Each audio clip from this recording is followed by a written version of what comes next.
so you know, it's been a while since we've done the show. It was last May, so I really wanted to lay off the cultural observations this time around. But you know, as an Italian who grew up somewhere else, you're always looking to find your roots, you know, the blood that pulses in your veins, trying to understand this.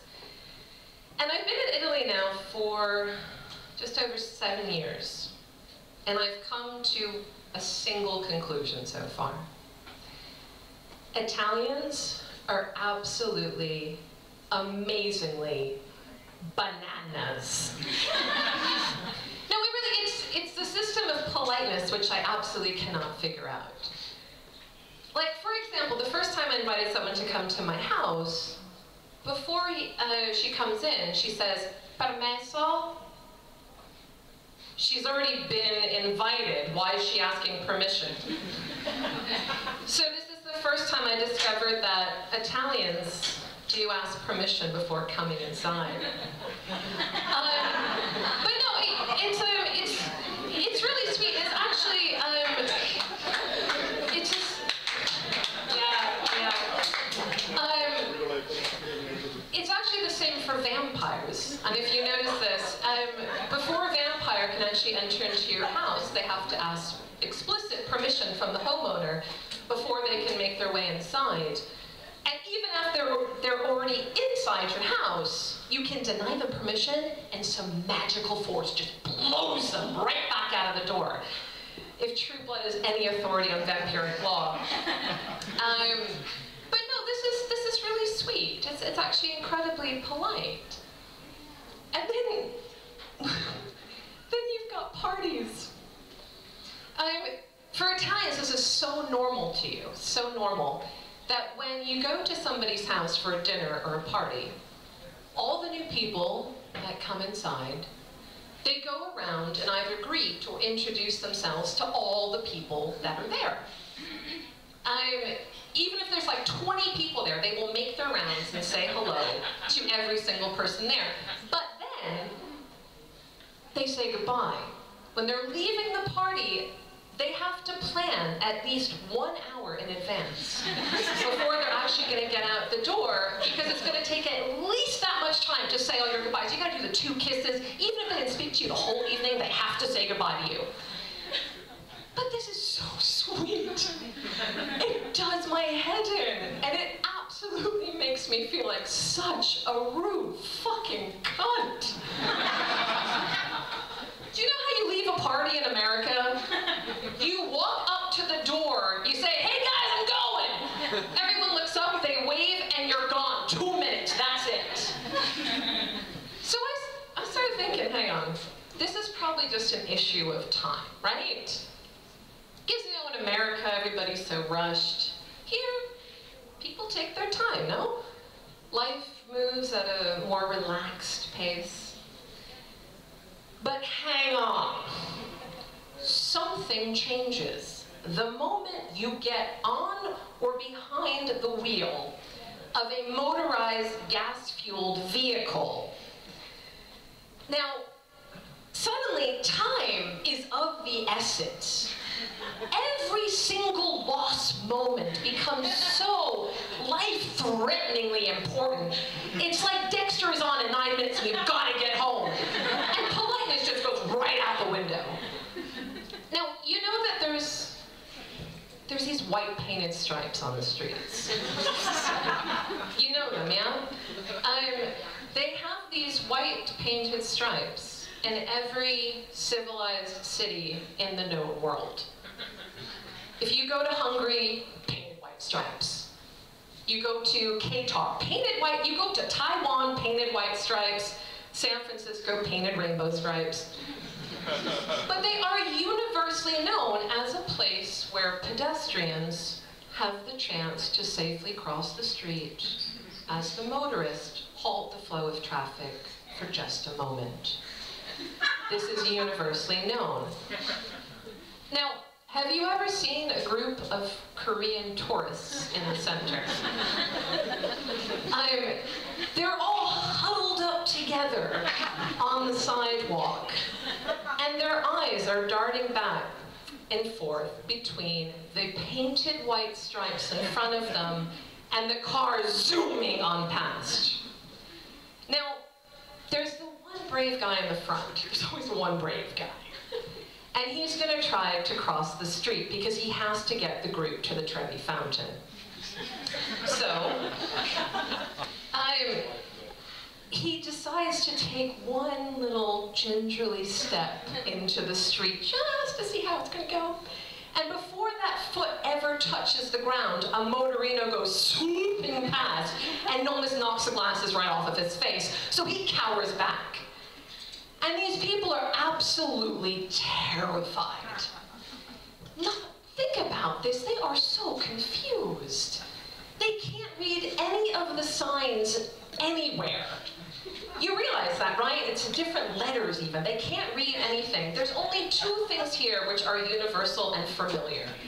The painted white stripes on the ground, and those little green guys, you know, that sign of the green man kind of strutting, which now they're absolutely certain he should actually have a red skull rolling around his feet as he's strutting by, because they know exactly what's going to happen to them the second they step into that street. Then you got your local Roman guy coming up. You know, your typical, no offense, typical Roman guy with the poofy jacket, the over-the-shoulder man bag, and the tight-fitted jeans. Cell phone in one hand, cigarette in the other. He does not even notice the flock of Koreans standing here. And he just marches up and he goes to step into the street. And they see, the Koreans are watching this, like, what is going to happen? They see a taxi coming up, and they are absolutely certain he's going to be nothing but a human stain splattered across the cobblestones. They want to yell out, but they don't really know what. So they watch him curiously, and he steps into the road. And the taxi stops. The car stops. The Ronarinos slow down and kind of weave around him, but he makes it to the other side. It's a fucking miracle! So the brave guy realizes the only way that this is going to happen, he's got to be brave once again. He's got to try it. He's got to get his people to the Trevi. So he takes that one gingerly step into the street. But he's going to try this with his eyes closed. He's going to take that one brave step. And the moment he realizes he's not been squashed like a little bug, he looks back and he waves for the group to follow. And they take a deep breath. And slowly yet surely they start making their way across. And the cars stop. The buses stop. Even the motorinos stop. It's like he's parting the Red Sea, like motherfucking Moses leading his people out of Egypt or Piazza Navona, and they make it to the other side! Oh, God. And all he's thinking is, what a bunch of rude fucking gongshing. Which is Korean for assholes, by the way. I used to hear it all the time when I had my motorino. Oh, yeah, right. If I've got to take an hour to say goodbye at a party, I don't have to stop for pedestrians either. So, I'm saying all of this to a friend of mine, and she says very calmly, yes, maybe it's true, but I read somewhere that the #1 cause of traffic accidents is when people are eating and drinking while driving, like in America. Yeah, that's true. Yeah. You got your Big Mac in one hand, big gulp in the other, you're driving with your elbows, everything's automatic, it really frees you up for some multitasking. I actually once ate an entire packet of takeout sushi with chopsticks while driving. And I swear to God, that little retarded kid on in the wheelchair, he ran into me. But no, while I had this friend here, I had to ask her a question that only an Italian woman was going to solve for me. And this was the first cultural difference that I noticed. Public toilets. I could not understand what was going on. You kind of expect that the men's toilet is going to be dirtier than the women's. But here it's the exact opposite. The women's toilets are absolutely filthy. You've got piss all around the seat. It's all gone down on the floor. You've got tissue packets everywhere. It's all clogged up because the last 15 people couldn't find the flusher. Which is weird because, you know, I just can't figure it out. In the States, the toilets are clean. Why? You know, you go in, you sit down, there's always a seat. You take care of business, you grab some paper, there's always paper.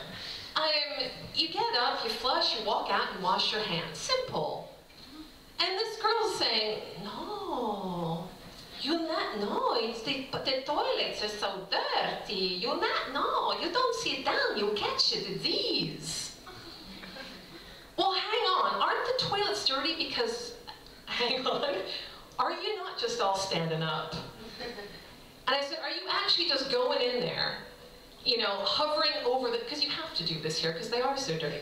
You're hovering over there, and then you're looking for, there's no paper. So you're pulling the fazzoletti out of your handbag, you're doing your thing, you drop it, you don't even look where you drop it, and then you run out as fast as possible to escape the foul smell. So of course no one's flushing. She goes, but it's so dark, you don't sit down, you catch a disease. So, well, hang on a minute, so does this also occur in somebody's home? She says, well, you have to know somebody quite well. You know, if it's a new friend, maybe you catch a disease. Hang on, you peed in my house a week ago. Did you actually stand?